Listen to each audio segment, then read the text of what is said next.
Good morning students. आज हम पढ़ेंगे motion of a system with varying mass, परिवर्तनशील द्रव्यमान के किसी निकाय की गति।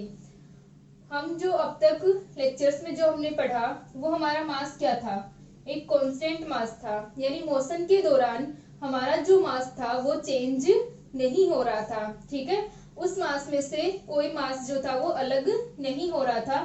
आज हम पढ़ेंगे वेरिंग मास के बारे में। ठीक है, वेरिंग मास का मतलब है कि इनिशियल मास अगर हमारा m है तो जब हमारे पास में वेलोसिटी स्टार्ट होती है या हम कहें कि मोशन स्टार्ट होता है, तब अगर मास m है तो उस मोशन के बाद में मास जो है वो m ना होकर के कुछ चेंज हो जाए, m माइनस डेल्टा m हो जाए। ठीक है, यानी उसमें से कुछ मास जो है वो अलग हो जाए, तो हमारा क्या रहेगा, m माइनस डेल्टा m रहेगा। तो इस कंडीशन में अपने पास में क्या हो गया, इनिशियल मास जो था वो m था और अपना फाइनल मास जो है वो क्या कर रहा है, वेरी कर रहा है। ठीक है, तो इसके अंदर क्या हो गया, हमारा जो मास होगा वो वेरिंग मास होगा। तो इस वेरिंग मास का जो एग्जांपल है वो क्या होगा, रॉकेट होगा। ठीक है, तो वेरिंग मास का जो एग्जांपल है रॉकेट, रॉकेट के अंदर क्या होता है कि रॉकेट में फ्यूल भरा होता है।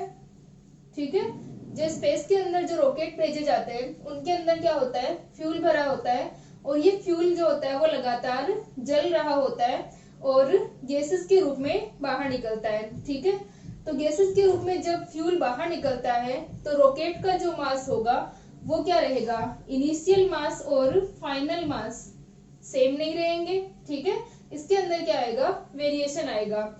तो इस तरह का जो हमारा सिस्टम होगा जिसके अंदर मास वेरी करता है वो हमारे क्या कहलाते हैं, वेरिंग मास सिस्टम कहलाते हैं। ठीक है, तो पहले तो हम वेरिंग मास सिस्टम के लिए इक्वेशन ऑफ मोशन निकालते हैं और फिर हम रॉकेट के लिए इसका डेरिवेशन करते हैं। ठीक है,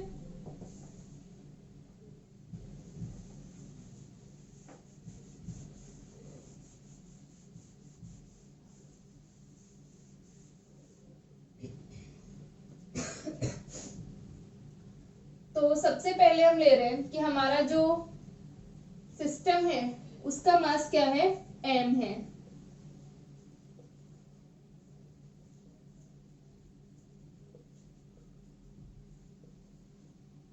ठीक है, सिस्टम का जो मास है वो कितना है, m है, और ये सिस्टम किसी फ्रेम ऑफ रेफरेंस के रिस्पेक्ट में गति कर रहा है। ठीक है, और वो जो हमारा फ्रेम ऑफ रेफरेंस है वो हम लेब फ्रेम ले रहे हैं।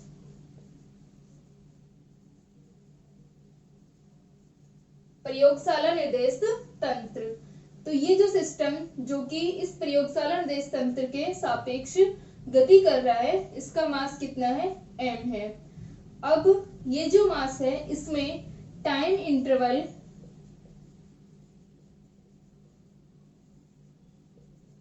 डेल्टा टी में डेल्टा m मास जो है वो अलग हो रहा है।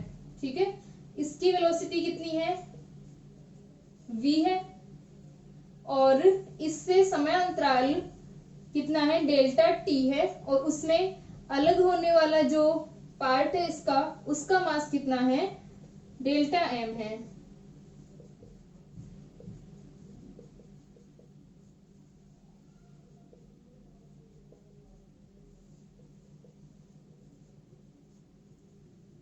ठीक है, यहां तक हो गया।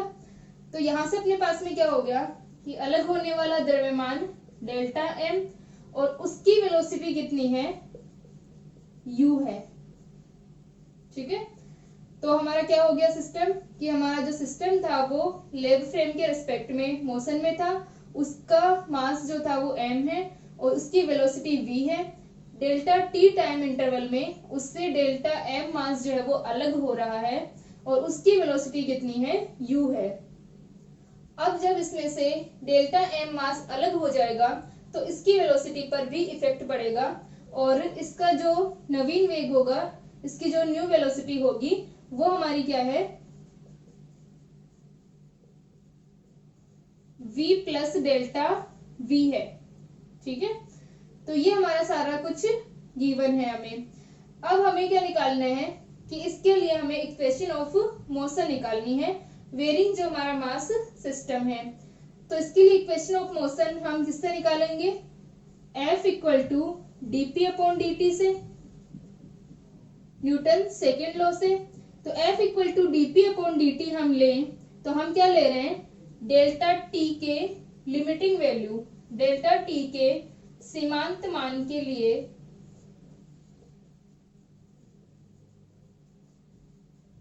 कितना हो जाएगा अपने पास में ये, P final minus P initial upon delta t।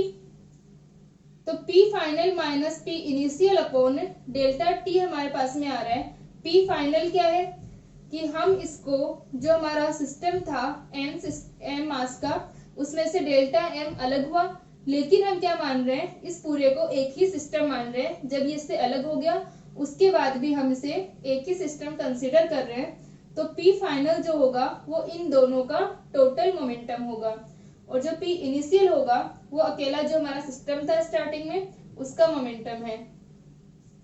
तो यहां से अपना आ जाएगा P final m minus delta m into इसकी वेलोसिटी कितनी है, v प्लस डेल्टा v, और जो अपना P इनिशियल है उसका मास कितना है, डेल्टा m, और वेलोसिटी कितनी है, u है, माइनस P इनिशियल क्या होगा, P इनिशियल अपने पास में आ जाएगा mv divided by delta t। ठीक है, तो ये अपने पास में क्या हो गया, इक्वेशन आ गई। इसको हम सॉल्व करें।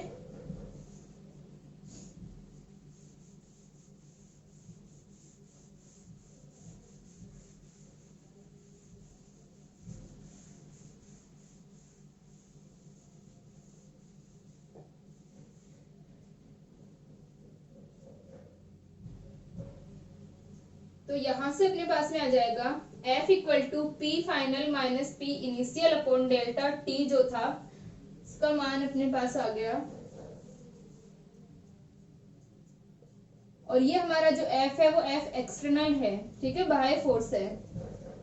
तो F external equal to mv minus delta m into v plus m delta v minus का delta m delta v minus का delta m into u minus का mv, और डिवाइडेड बाय क्या है, डेल्टा t। तो delta t को हम सबसे डिवाइड कर देंगे, ये अपने पास में हो जाएगा डेल्टा t, ठीक है, और ये अपने पास में आ गया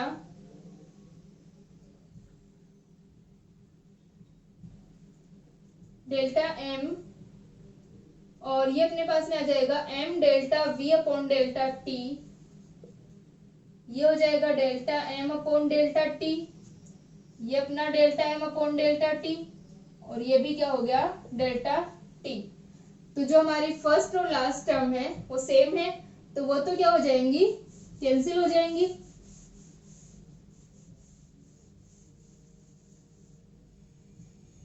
तो F एक्सटर्नल इक्वल टू हो गया m delta v upon delta t minus का v delta m upon delta t, ठीक है। एक मिनट, अपने पास में जो m माइनस डेल्टा m और एक अपने पास में क्या था, ठीक है, v माइनस डेल्टा v था, तो यहां से अपने पास में माइनस माइनस प्लस हो जाएगा, ये डेल्टा v और डेल्टा m वाली जो टर्म है, ठीक है। तो m delta v upon delta t minus का v delta m upon delta t minus का u delta m upon delta t, ठीक है, और ये अपना कैंसिल हो गया, एक अपना क्या आ जाएगा प्लस का delta V delta M upon delta T, ठीक है। M we upon delta T और M we upon delta T cancel हो गया और ये अपने पास में वैल्यू आ गई, ठीक है। तो यहां तक अपना हो गया और अपने पास में मल्टीप्लाई किसको कर रहे थे हम, m माइनस डेल्टा m और v प्लस डेल्टा v को। एक मिनट, ये माइनस ही रहेगा, ठीक है। तो एम वी माइनस का डेल्टा एम वी, ठीक है, और minus delta m delta v अपना माइनस का ही है, ठीक है। ये प्लस का होगा क्योंकि पी फाइनल में हम इसको ऐड किया था हमने दोनों मास को, तो ये अपना प्लस का है। तो यहां से अपने पास आ गया एफ एक्सटर्नल इक्वल टू, अब जो हमारी वैल्यूज हैं m delta v upon delta t minus का v delta M upon delta t plus का u delta M upon delta T, ठीक है। इन सब के अंदर हम क्या करें, delta t tends to zero कर ले, delta t tends to zero हो तथा डेल्टा वी जो है वो भी क्या हो, जीरो हो, या हम कह रहे delta v equal to zero हो। Delta v tends to zero या इक्वल टू जीरो हम क्यों ले रहे हैं कि जो हमारी वेलोसिटी है उसके अंदर जो चेंज आ रहा था वो बहुत कम है, तो क्या हो जाएगा, ये हम इसको जीरो ले लेंगे और जो मास है वो क्या हो रहा है, लगातार डिक्रीज हो रहा है, तथा जो मास है वो क्या हो रहा है, डिक्रीज हो रहा है, ठीक है। मास हमारा क्या हो रहा है, लगातार डिक्रीज हो रहा है क्योंकि इनिशियल m था और उसमें से डेल्टा m माइनस होता जा रहा है। तो हमारी जो इक्वेशन है वो क्या आ जाएगी, m और delta t tends to zero है तो इसके लिए हम इसको लिख लेंगे dv अपॉन dt माइनस का ये delta m upon delta t, ये कम हो रहा है तो यहां से अपने पास में हो जाएगा v d m upon d t minus का u d m upon d t, क्योंकि d m upon d t का मान क्या होगा, नेगेटिव होगा, delta M upon delta t minus का d m upon d t होगा, ठीक है। तो delta M upon delta t minus का d m upon d t होगा तो ये हो जाएगा माइनस का u d m upon d T और डेल्टा वी हमारा जीरो हो रहा है, तो ये हमारी इक्वेशन आ गई।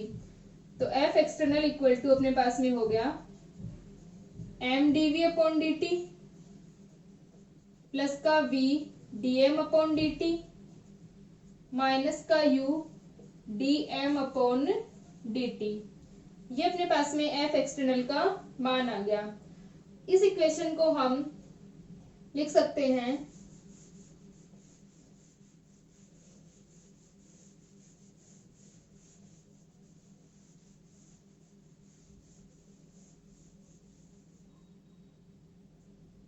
M d v upon d t equal to F external minus v d m upon d t plus का u d m upon d T,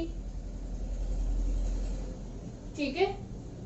और ये अपने पास में हो जाएगा m d v upon d t equal to F external minus का v d m upon d t plus का u d m upon d t. अब जो अपनी ये वाली इक्वेशन थी एफ एक्सटर्नल की, उसको हम इस प्रकार भी लिख सकते हैं, ये क्या हो रहा है m d v upon d t plus का v d m upon d t. तो एक तरीके से ये जो u डॉट v का हमारा हम डिफरेंशिएशन करते हैं तब होता है, वही अपना फॉर्मूला बन रहा है ये। तो इसको हम इस प्रकार भी लिख सकते हैं f external equal to d upon d t m v plus का ये माइनस का u d m upon d t. तो इस इक्वेशन से हम देख सकते हैं कि हमारे पास में जो फोर्स आता है, ठीक है, फोर्स की जो हमारी इक्वेशन होती है वो क्या होती है, DP upon D Newton second law से। लेकिन यहाँ पर हमारी एक एक्स्ट्रा टर्म और है, माइनस का यू डीएम अपॉन डी। तो यहाँ से क्या होगा कि अगर हमारा जो सिस्टम है वो वेरिंग मास सिस्टम है और उससे निकलने वाला जो मास है उसकी वेलोसिटी अगर जीरो नहीं है तो क्या होगा, एफ एक्सटर्नल का मान ये होगा, ठीक है। उस कंडीशन में एफ जो है वो d m we upon d t नहीं होगा, उसके अंदर हमारे पास में ये एक एक्स्ट्रा टर्म और आएगी। तो एक तो हमारी एफ एक्सटर्नल की इक्वेशन तो ये आ गई और ये न्यूटन सेकेंड लॉ को रिप्रेजेंट कर रही है। फिर उसके बाद में m d v upon d t का मान क्या होगा, F external minus v d m upon d t plus का u d m upon d t. इसको हम लिख सकते हैं m d v upon d t F external plus u minus v d m upon d t, ठीक है। जो हमारा u माइनस वी है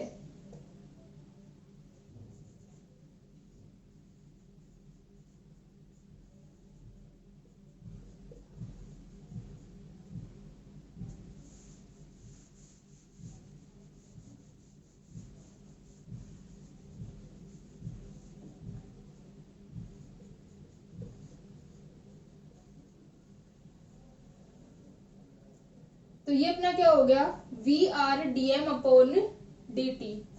तो ये जो v r d m upon d t होगा, यहाँ पर जो हमने वी आर लिखा है, वी आर क्या है, जो मास अलग हो रहा है उसकी वेलोसिटी है किसके रिस्पेक्ट में, सिस्टम के रिस्पेक्ट में, ठीक है। अलग होने वाले द्रव्यमान का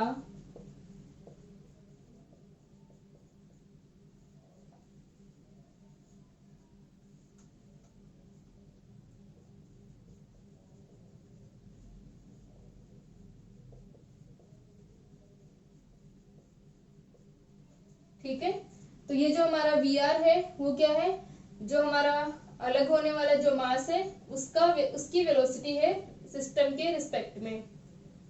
तो ये हमारी इक्वेशन आ जाती है, ये हमारा क्या होगा, नेट फोर्स है, ये हमारा एफ एक्सटर्नल फोर्स है और ये जो होगा वो जो अलग होने वाला मास है वो जो सिस्टम पर लगाएगा वो हमारा फोर्स होगा, ठीक है।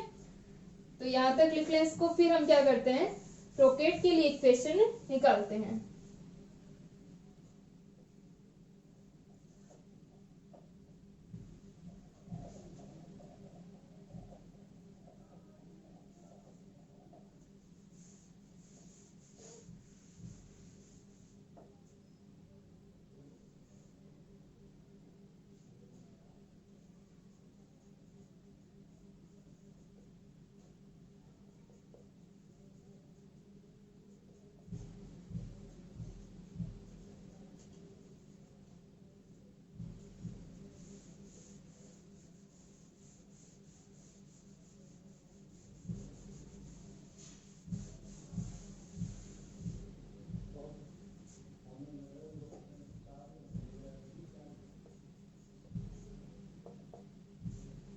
अब हम एग्जांपल ले रहे हैं रॉकेट का, ठीक है। हमारा जो बेरिंग मास सिस्टम है उसका एग्जांपल क्या हो जाएगा, रॉकेट हो जाएगा। रॉकेट के अंदर क्या होता है, सबसे पहले हम बात करते हैं इसके प्रिंसिपल की, ठीक है। तो यहां से हमारा जो प्रिंसिपल होगा, प्रिंसिपल क्या हो जाएगा, मोमेंटम कंजर्वेशन,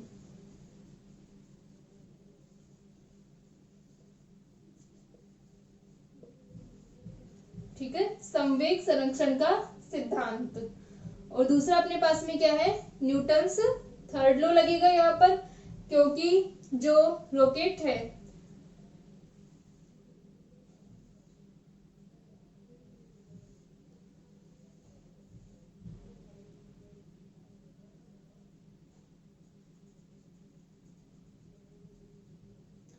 उसमें से क्या हो रहा होता है अपने पास में,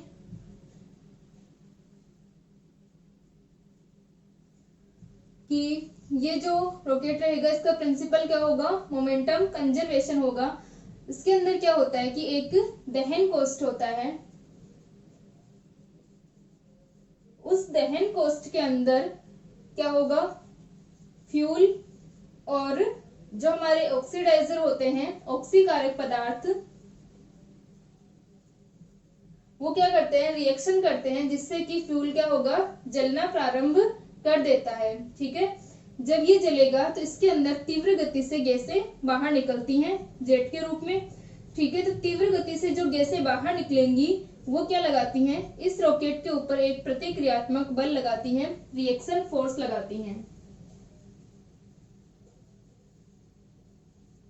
ठीक है, तो ये जिस गति से बाहर निकल रही है, जितनी तेज गति से, उसी का क्या लगाएंगे, ये उतना ही ये फोर्स ऊपर की ओर लगाएंगी रॉकेट पर। तो जितना इसका नीचे की ओर वेग होगा u, उतना ही अपने पास में क्या हो जाएगा, v, इसके ऊपर की ओर फोर्स लगेगा और इसे वेलोसिटी मिलेगी।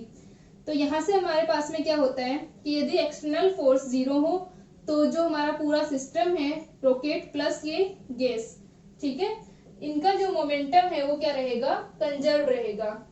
ठीक है, यानी अगर रॉकेट का मास हमारा m है और इनके जो ये फ्यूल जो बाहर निकल रहा है, जो गैसेस बाहर निकल रही है, उनका मास dm हो, तो ये जो m प्लस dm हमारा सिस्टम है, इसका जो टोटल मोमेंटम होगा वो क्या रहेगा, कंजर्व रहेगा, संरक्षित रहेगा। और दूसरा अपने पास में क्या हो गया कि जो न्यूटन्स थर्ड लॉ होता है उसके अकॉर्डिंग जितने वेग से ये बाहर निकलेंगी उतना ही फोर्स ये क्या लगाएंगी, उतना ही रिएक्शन फोर्स ऊपर की ओर लगाएंगे। तो यहाँ से क्या होगा, एक्शन रिएक्शन फोर्स कार्य करेगा। अब हम इसके लिए फाइनल वेलोसिटी निकालते हैं कि रॉकेट की फाइनल वेलोसिटी क्या होनी चाहिए जिससे कि अर्थ की ग्रेविटेशन को पार कर सके।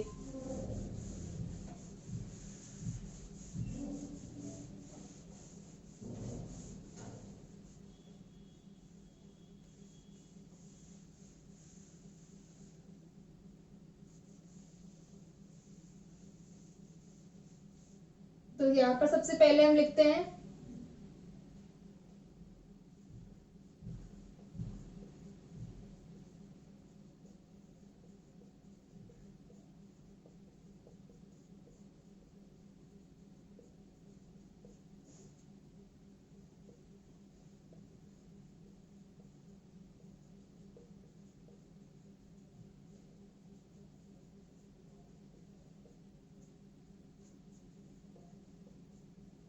ठीक है, इससे गैसेस बाहर निकल रही हैं तो उनकी जो वेलोसिटी होगी वो क्या हो जाएगी, निर्वातक वेग, एग्जॉस्ट वेलोसिटी। एग्जॉस्ट वेलोसिटी अपने पास में क्या आएगी, वी आर इक्वल टू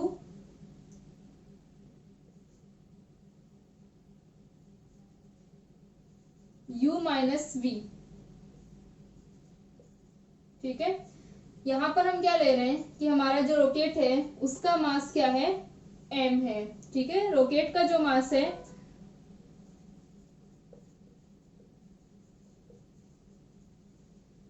कितना है, कैपिटल M है। dt टाइम इंटरवल में, टाइम इंटरवल कितना है अपना, समय अंतराल कितना है, dt है। तो इस dt टाइम इंटरवल में, समय अंतराल में जो निकलने वाली गैस है उनका द्रव्यमान कितना होगा, dm है। ठीक है, इसकी वेलोसिटी v थी और इनकी वेलोसिटी क्या है, u है। ये वेलोसिटी हमारी ऊपर की ओर होगी और u का मान हमारा नीचे की ओर होगा। ठीक है, तो ये हमारा सारा सिस्टम हो गया। इसका मास m है, dt टाइम इंटरवल है और dm जो है वो बाहर निकलने वाली जो गैसेस है उनका मास है और उनकी वेलोसिटी u है। तो यहाँ से जो एग्जॉस्ट वेलोसिटी आएगी, निर्वातक वेग जो आएगा वो v r equal to u minus v आ जाएगा।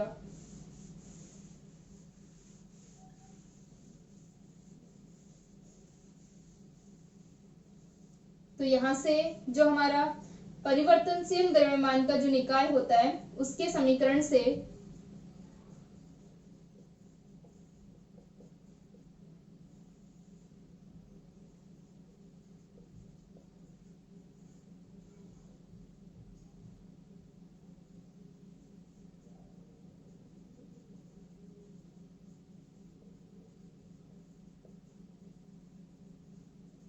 समीकरण से अपने पास में क्या आएगा, m d v upon d t equal to F external plus का v r d m upon d t.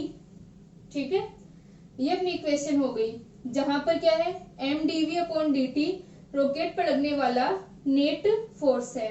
ठीक है, एफ एक्सटर्नल क्या है, एक्सटर्नल फोर्स है, जैसे कि एयर रेजिस्टेंस माने, और ग्रेविटेशनल फोर्स जो है वो है, और v r d m upon d t ये उन गैसेस के कारण रॉकेट पर लगने वाला रिएक्शन फोर्स है, जिसे हम प्रणोद या थ्रस्ट कहते हैं।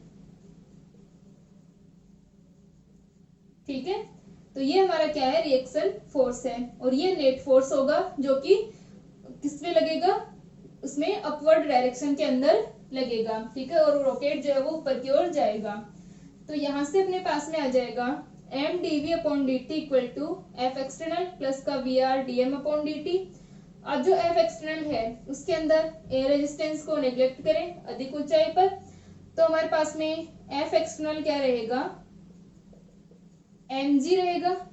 ठीक है, जहां पर जी एक्सेलरेशन है, ग्रेविटेशनल एक्सेलरेशन, तो इक्वेशन क्या हो जाएगी, m d v upon d t equal to m g plus का v r d m upon d t. तो यहां से अपने पास आ जाएगा, अब हम इनकी डायरेक्शन को इंक्लूड करें तो जो हमारा v है, v की डायरेक्शन क्या है, अपवर्ड डायरेक्शन है, और जो g और vr है इन दोनों की डायरेक्शन क्या होंगी, डाउनवर्ड डायरेक्शन होंगी। ठीक है, क्योंकि ग्रेविटेशनल एक्सेलरेशन की डायरेक्शन नीचे की ओर है, और जो ये एग्जॉस्ट वेलोसिटी है हमारी, निर्वातक वेग है, इसका भी नीचे की ओर है, और जो रॉकेट की वेलोसिटी होगी उसका मान ऊपर की ओर है। तो यहां से अगर हम डायरेक्शंस को देखें तो क्या हो जाएगा, m d v upon d t equal to m g plus, ये नेगेटिव हो जाएंगी दोनों टर्म्स, माइनस का एम जी माइनस का v r d m upon d t. ठीक है, ये हमारी इक्वेशन हो जाएगी।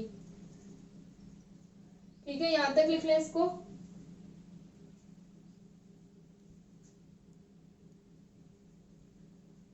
अब अपने पास में ये जो इक्वेशन आ रही है, इसके अंदर हम ये माने कि जो इनिशियल वेलोसिटी है वो कितनी है, v नोट है, यानी प्रारंभिक वेग जो है रॉकेट का वो v नोट है, और जो प्रारंभिक मास है वो m नोट है।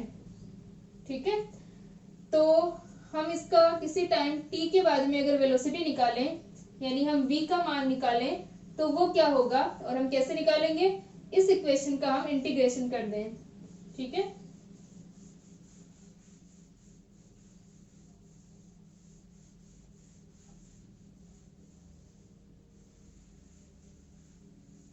तो वो अपने पास आ जाएगा, पहले हम m को हटा दें क्योंकि m अपने पास में यहाँ पर भी है, यहाँ पर कैंसिल हो जाएगा, इसके अपॉन में आ जाएगा, और इसी प्रकार dt को, तो हमारी इक्वेशन हो जाएगी dv इक्वल टू माइनस का g dt माइनस का v r d m upon m, और इसका हम क्या कर दें, इंटीग्रेशन कर दें v का मान निकालने के लिए।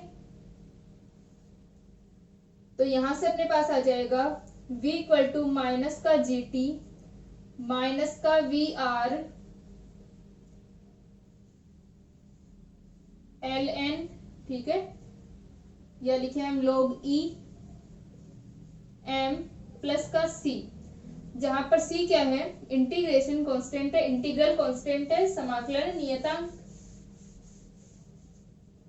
इसका मान हम इनिशियल कंडीशन से निकालेंगे, तो क्या हो जाएगा, t इक्वल टू 0 पर v equal to v nought तथा m equal to m nought. तो यहां से अपने पास हो गया v इक्वल टू माइनस का जी टी, ये v नोट है, और ये कैंसिल हो जाएगा, अपना t इक्वल टू 0 पर ले रहे हैं तो यह आ जाएगा माइनस का v r log e m nought plus का c, तो c इक्वल टू आ गया v note plus v r log e m nought. ये अपने पास में c का मान आ गया, इसे हम इस इक्वेशन में रख दें तो यहां से अपने पास में v इक्वल टू आ जाएगा v इक्वल टू माइनस का gt माइनस का v r log e m plus v note plus का v r log e m naught. ठीक है, ये हमारे पास आ गया। इस इक्वेशन को हम कैसे लिख सकते हैं?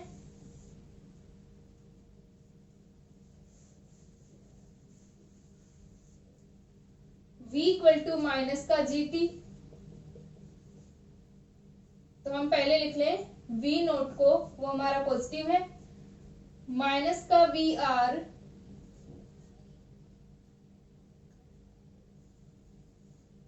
log ई, एक अपना माइनस वी आर है और एक अपना प्लस का है, तो हम प्लस लें तो ये क्या आ जाएगा, एम नॉट अपॉन एम आ जाएगा और माइनस का जीटी।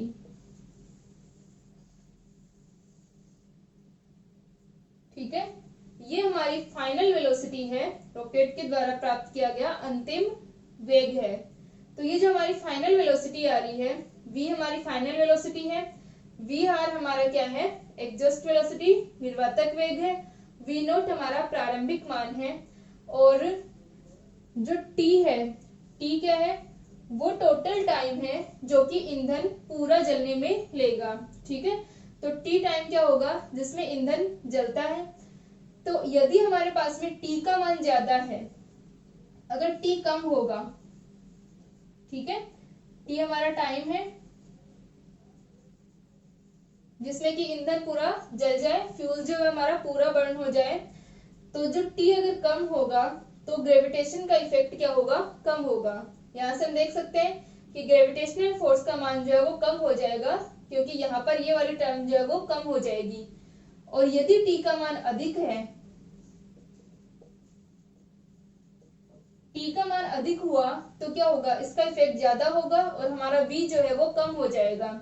यानी हमारी जो वेलोसिटी है वो ज्यादा रहे, इसके लिए हमारे पास में कंडीशन होनी चाहिए कि t का मान जो है वो कम हो, यानी उनके जलने की जो दर होगी, रेट होगी, वो क्या होनी चाहिए, जल्दी ज्यादा होनी चाहिए, यानी वो जल्दी से जल्दी क्या करें, जले, जिसकी वजह से क्या होगा, इसका वेलोसिटी का मान क्या होगा, बढ़ेगा। ठीक है, तो t का मान कम रहना चाहिए वेलोसिटी के अधिक मान के लिए। और दूसरा, अगर ग्रेविटेशन इफेक्ट को नेग्लेक्ट करें तो यहाँ से अपना इक्वेशन क्या बच जाएगी, v equal to v note plus v r log e m nought upon m. ठीक है, t का मान कम, ये अपना क्या होगा, t का मान कम होगा यानी वो जल्दी जलेंगे, तो यहाँ से इसका इफेक्ट क्या होगा, कम होगा। तो ये अपने पास में क्या आ जाएगा, ये अपना रॉकेट का अंतिम वेग होगा, फाइनल वेलोसिटी होगी।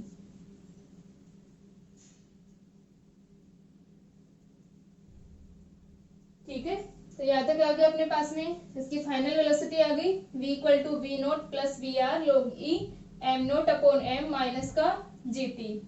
अब यहाँ से हम देख सकते हैं कि अगर t का मान जो है वो अधिक हो, यानी उनके जलने की दर अधिक होगी, तो जी ये अपनी टर्म अधिक हो जाएगी।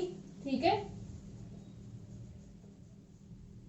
तो इसका जो वेलोसिटी होगी, यानी रॉकेट जो है वो अर्थ की ग्रेविटेशन से बाहर जाए, इसके लिए उसकी जो वेलोसिटी है वो जो हमारा अर्थ का पलायन वेग होता है, एस्केप वेलोसिटी, उससे अधिक होनी चाहिए।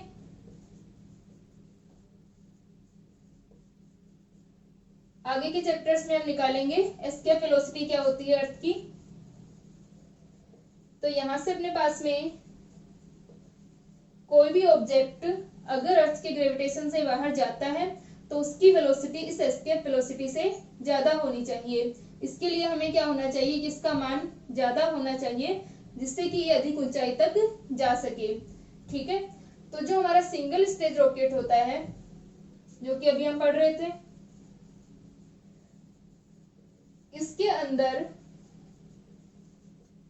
इतना मान हमें नहीं मिल पाता, v का मान ज्यादा नहीं मिल पाता, क्योंकि यदि हम m0/m के मान को भी बढ़ाते हैं तो भी अपने पास क्या होना चाहिए कि जो रॉकेट का जो कवच होगा वो मजबूत होना चाहिए, और दूसरा अपने पास में v0 बहुत अधिक होना चाहिए और इसका मान कम रहे, इसके लिए अपने पास में क्या होगा, तभी अपना v बढ़ पाए, ये ज्यादा हो पाएगा। ठीक है, तो सिंगल स्टेज रॉकेट के अंदर ये पॉसिबल नहीं होता, तो इसकी जगह क्या यूज किए जाते हैं, मल्टी स्टेज रॉकेट को यूज करते हैं। ठीक है, इनके अंदर अपने पास में क्या होता है कि अलग अलग स्टेजेस होती हैं, जैसे अपने कि एक बार रॉकेट इसमें फ्यूल भरा होगा, ठीक है, सामान जो हमारा फ्यूल हम सिंगल स्टेज के लिए ले रहे थे वही सामान अपने पास में मल्टी स्टेज के अंदर क्या हो जाएगा, हमें ज्यादा वेलोसिटी मिल जाएगी। उसके अंदर क्या होगा कि जब हमारा फ्यूल जलेगा और एक स्टेज अगर पूरी हो जाएगी रॉकेट की तो वो पार्ट जो है वो हट जाता है और फिर दूसरी स्टेज के लिए रॉकेट के अंदर ये वाला जो सिस्टम हमारी प्रोसेस होगी वो स्टार्ट हो जाएगी। ठीक है, तो एक बार जो एक स्टेज होगा उससे हमें वेलोसिटी मिल जाएगी। ठीक है, फिर उसके बाद में क्या होगा, जब सेकेंड स्टेज स्टार्ट होगा तो फिर से क्या होगा, इसको वेलोसिटी मिलेगी, यानी जिस वेग से हमारी जो गैसेस बाहर निकलती हैं वो क्या लगाएंगी, ऊपर की ओर रिएक्शन फोर्स लगाएंगी, तो यहाँ पर अलग अलग स्टेज में वेलोसिटी बढ़ती रहेगी, तो जो हमारी फाइनल वेलोसिटी है उसका मान हमें ज्यादा मिल जाएगा। ठीक है, तो यहाँ पर इनके सिंगल स्टेज रॉकेट की जगह क्या यूज किए जाते हैं, मल्टी स्टेज रॉकेट यूज किए जाते हैं। ठीक है, और ये हमारी रॉकेट की फाइनल वेलोसिटी होती है। आगे के लेक्चर में हम लोग इसके ऊपर रॉकेट की जो हमारी फाइनल वेलोसिटी और जो हमारा ये फोर्स होता है Vr/dm/dt, इसके ऊपर न्यूमेरिकल्स को सॉल्व करेंगे।